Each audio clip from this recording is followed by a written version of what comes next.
네, 한겨레 이승준 기자님.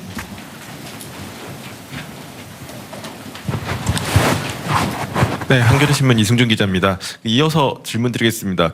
윤석열 정부가 내세운 공정과 상식이 무너졌다는 비판에는 여사님의 명품 가방 수수 사건 검찰의 불기소, 그다음에 도이치모터스 주가 조작 의혹에 관련된 여러 가지 비판들이 있습니다. 이 검찰 수사가 미진하거나 봐주기 수사라는 비판에 대해서 어떻게 생각하시는지, 그리고 김건희 여사 특검법 야당이 통과시키려는 김건희 여사 특검법에 대해서 또 제2요구권을 행사하실지 여쭙습니다. 네.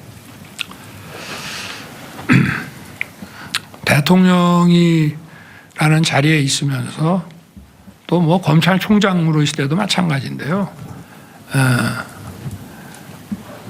마음이 아무리 아프고 하더라도 자기 가족과 이런 것에 대해서, 자기 주변 일에 대해서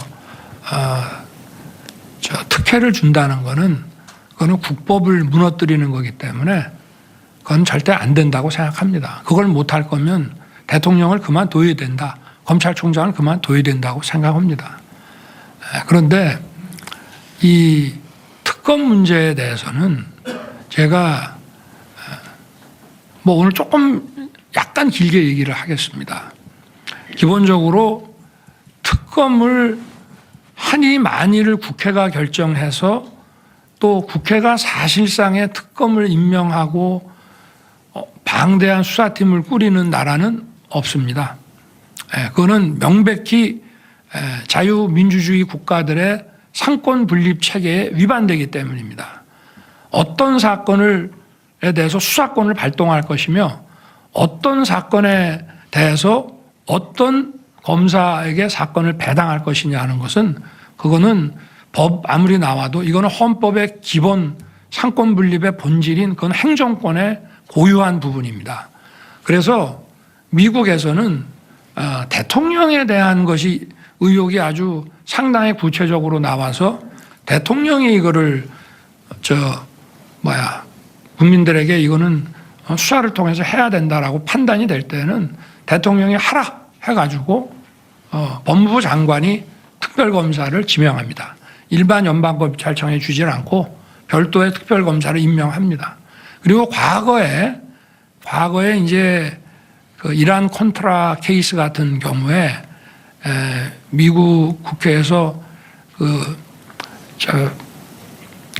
특별검사법이라고 하는 거를, 사실은 공직자윤리법의 한 조항인데요. 그 경우는 이 국회가 이거는 특별검사로 좀 수사를 해야 되지 않느냐는 결의를 하게 되면 임명할지 말지 여부는 법무부 장관이 판단하게 돼 있어요. 네.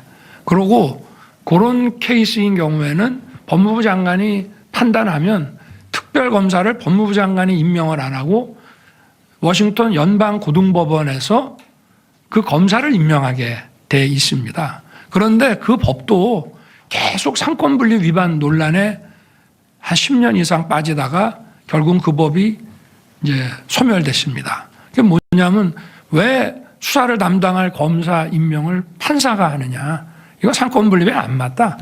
기본적으로 이 특별검사에 대해서는 우리나라에서 이게 도입이 될 때에도 김대중 대통령 시절에 아마 올로비 파업유도 특검이 아마 최초였던 것 같은데요.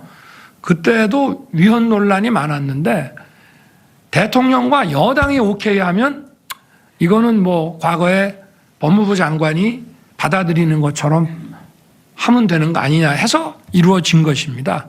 그래서 대통령과 여당이 반대하는 그 특검을 임명한다는 자체가 저게 법률로는 뭐든지 된다는 것이기 때문에 이 자체가 이제 기본적으로 헌법에 반하는 발상이고요.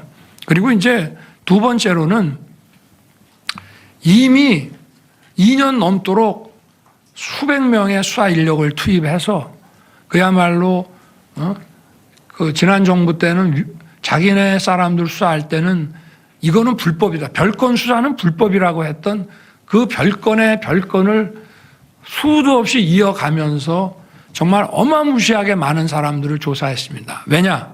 김건희가 나올 때까지 김건희의 기소할 만한 혐의가 나올 때까지 수사를 했습니다. 그런데 기소를 못했지 않습니까? 그거를 다시 또 이런 방대한 규모의 수사팀을 만들어서 수사를 한다. 그게 문제가 있고요. 거기에다가 추가해서 또 뭘 한다는 거는 그냥 소문이고 자기들이 만들어낸 얘기지 객관적인 근거가 없습니다. 그런 식으로 해서는 특검이 된 전례도 없고, 그러면 기본적으로 검찰이 수사를 해서 어떤 의혹이 있다고 하면은 그 의혹이 검찰 수사가 그 의혹을 제대로 규명을 못하고 수사에 문제가 있다라고 할 때는 딱 그 점에 대해서 특별검사를 한다 그러면은 또 모르겠습니다. 그러니까 이거 자체가 정말 특별검사의 업무도 사법 업무입니다. 근데 이거는 사법작용이 아니라 정치선동이다 이 말입니다. 그리고 또 과거에 이거 가지고 수백 명이 아마 밑도 끝도 없이 조사도 받고 그중에 일부는 기소도 되고 했는데, 그러면 다시 수사를 하면 제 아내만 조사하는 게 아니지 않습니까? 이 사람들을 재수사를 해야 되는데, 아무리 이 일사부재리라는 거는 사법 기판력이 있는 거에만 미치지만 우리가 통상 수사나 이런 검찰 업무에 대해서도 이렇게 한번 털고 간 거에 대해서는 사실상의 일사부재리라는 거를 적용합니다. 그거를 반복하지 않습니다. 그러니까 이런 걸 가지고 특검을 한다는 자체가 이거는 다른 사람들에 대해서도 이건 인권 유린이 되고요.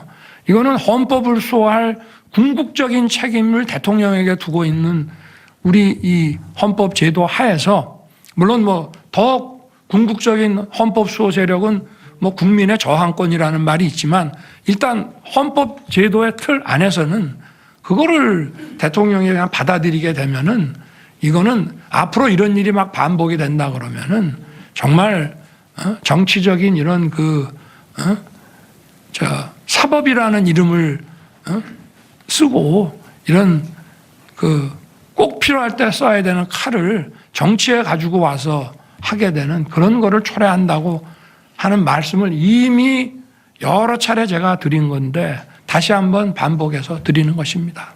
저는 제 아내가 어떤 과오를 저지르고 불법을 저질렀다 그러면 아무리 사랑하는 아내지만 제 신분이 변호사면 제가 제 아내를 디펜드 해줘야죠. 그러나 제가 검찰총장이나 대통령으로 있다고 하면은 제가 그건 할 수 없습니다. 그러니까 이거는 아내에 대한 사랑과 변호 차원의 문제가 절대 아니라는 점을 다시 한번 말씀드립니다. 네, 다음 질문 받도록 하겠습니다.